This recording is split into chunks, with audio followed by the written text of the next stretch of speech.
रहीम अस्सलाम वालेकुम। आज मैं आपके लिए बना रही हूँ बेसन के रोगनी नान। इसके लिए 2 कप चाहिए हमें बेसन, 1 कप सादा आटा और 1 चम्मच मैंने भर के डाला इसमें खमीर ईस्ट।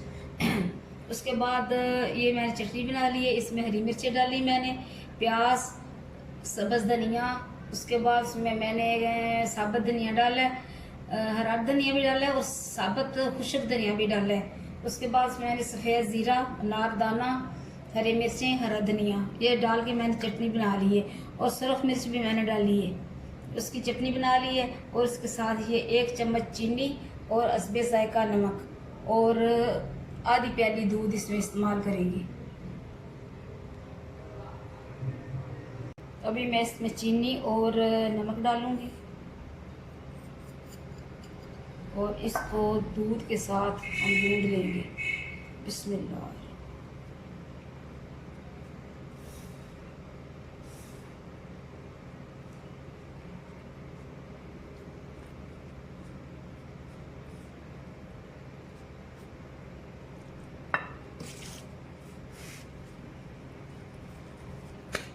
अभी आटा हमारा तैयार हो गया है। अभी मैं इसे थोड़ी देर के लिए रखूँगी, किचन में ही रखूँगी ताकि ये थोड़ी सी गर्म जगह पे रहे।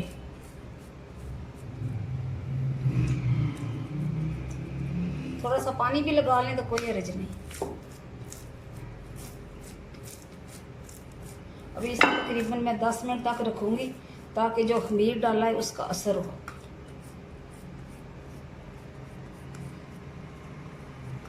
बिस्मिल्लाहिर्रहमानिर्रहीम।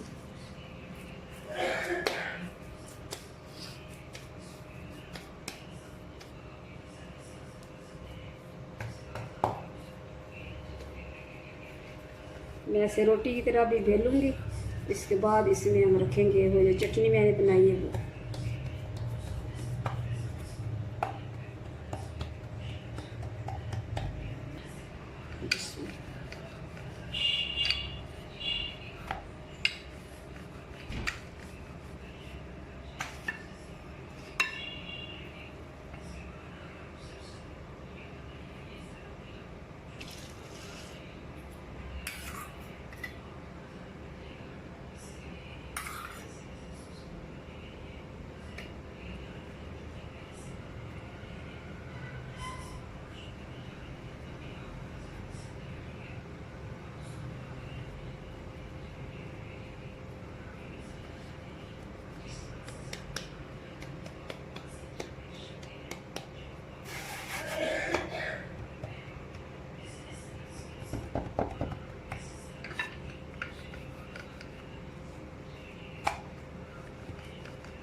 ये हमारा बेसन वाला नान तैयार है।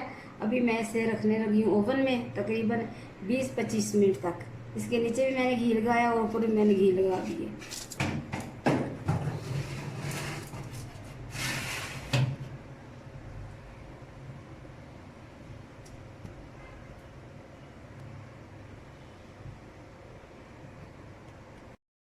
तो ये है हमारे आज बेसन वाले रोगनी नान।